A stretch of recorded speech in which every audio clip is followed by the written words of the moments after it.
and then you can get a Nexus up because he spent his money trying to scout what your DTs, or your hidden Reaver drop, and in fact you're just going to expand. And he was like, "What?" He was like, "This game is so advanced." He's like, "You guys," he was like, "You guys count each other's pylons when you scout each other," and I'm like, "Yeah, man, of course." And like this is even more advanced than that because normally, if you see 2 pylons in your opponent's base and the 3rd pylon's late, you assume hidden tech. This is like a trick on top of a trick. But when I was teaching that, I thought, oh wow, okay, so these other RTS games are really behind, or they're just not as competitive. They might, it's not to say that they're not as advanced, but they're clearly not as competitive to the point where people need to learn these techniques. Yeah, I have to agree with you there. Yeah. Another thing about the community merger, it's not just different games, but especially in Starcraft, because Starcraft, it's separate from War 3, Command and Conquer, Age of Empires, all these games, but Starcraft is actually divided into 3 parts.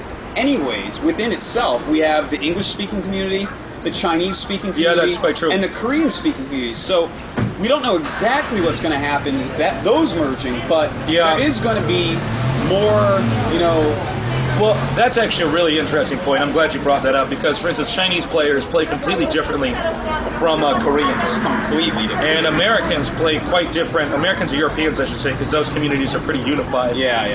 Play quite differently. And we're probably going to see more universal tournaments. I hope that, Korea doesn't stay a microcosm, which it kind of is.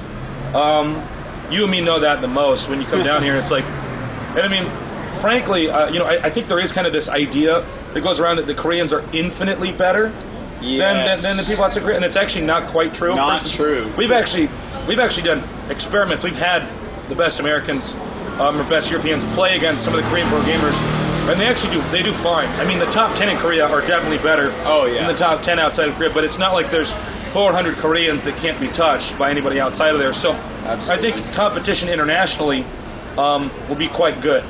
I mean, we had Machine play a whole bunch of, Korean pro gamers, and he did fine. Yeah, he did fine. He was beating a lot of them. So, I think it depends. One thing Koreans will have over foreigners for sure is that they know how to play under pressure. We're doing Valor right now, and all the players, the top 32, they're all good. There weren't any no-names in there. Yeah. And the tournament's quite competitive. But I'm watching some of those guys play, and I mean, I've played against some of those guys, and I'm like, no, these guys are way better than this. There's been some sloppy games. I think in part because these guys are just used to grinding on iCup. And so, I mean, getting used to playing in tournaments. I know I was not a good LAN player for like the first year or two I was competitive. I would get nervous as hell when I went to LANs, or at least not be comfortable. So that'll be something else to keep in mind. But yeah, I think the community is going to be more unified. So we're probably going to see more balanced metagames. We're not going to see this when we saw Hydra play against was it F91? Yeah. Okay. Wasn't sure if it was 91 or 19. That's what I get for being dyslexic. No, when we watched that, it was so funny to see Hydra have no idea how to play against a Chinese Zerg player. Yeah. Because they've been playing against Korean Zergs, they played so differently. But yeah, with a more unified community, I think it's going to be good. We don't really know who's going to be the best. I would expect it to be, Koreans doing, well still, but I think there's going to be much more dominance in the non-Korean scene as well, too. Yeah, there's just so many Korean players that I would be very surprised if there weren't a lot of Korean players up towards the top. Yeah. But, a lot of people are asking, are they going to dominate StarCraft 2 like StarCraft 1? No, and I don't gotta think they will. say that I think eventually they're going to be awesome at it. Yep. But the system that pumps out these great players in Korea is the fact that everyone's talking about it. It's on TV all the time. They discuss it all the time in the same language, and they copy each other, which is something the foreigners don't have. That's actually quite true. And if you cannot copy at the beginning of StarCraft 2. We had it so hard. Do you understand that? Hard. But you cannot copy at the beginning of StarCraft 2. So the Korean machine, if they try to keep this in place with StarCraft 2, I think it's going to fail pretty badly because the game is going to shift constantly with balance patches. Yeah. It's going to shift constantly with people finding out new ways to use these units that have not been used for 10 years. Yes. So, the more creative foreigner players, I think, are going to do a lot better than people are giving them credit for. Well, another thing is, I don't think the Korean system is actually the most efficient way to train. I'm probably going to get, a lot of complaints when people hear me say that, but I don't really care. It's true. Basically, playing 12 hours a day. Not all Koreans play 12 hours a day. The numbers get exaggerated a lot, but training like that actually isn't that good. I would say you to be the best at StarCraft, you don't need to train hardcore for more than 8 hours a day.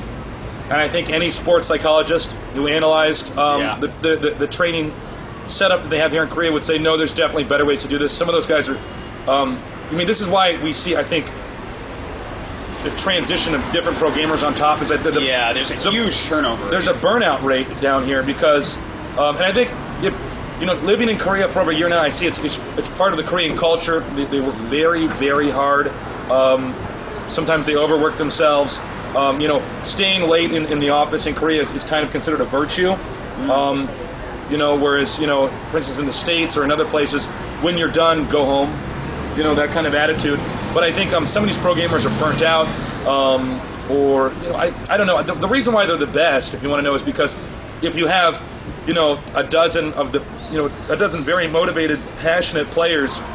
Excuse me, I got something in my eye. If you get a dozen of them and you put them all together, and they can all converse and share strategies and practice, and then be like, okay, wow, I just got my ass kicked. What did I do wrong in that game? Then you're going to improve a lot. I know we had that experience when we were running media, which was the best StarCraft team in the Western Hemisphere, basically. The United States used to be broken up into these little, pods of 3 or 4 players that would, share secrets because everybody really just wanted to win WCG. Yeah. And you don't want to be training against the people you're going to be facing off against. And eventually, when we formed a team, we made a Ventrilo channel and just started talking, and everybody's skill. It skyrocketed. Doubled. Yeah, skyrocketed. That's when the USA players started getting really cocky. That was good times. We really improved a lot. And, with StarCraft 2 bringing the new life to the English-speaking scene, I really feel like the foreigner gamers' time is going to be here.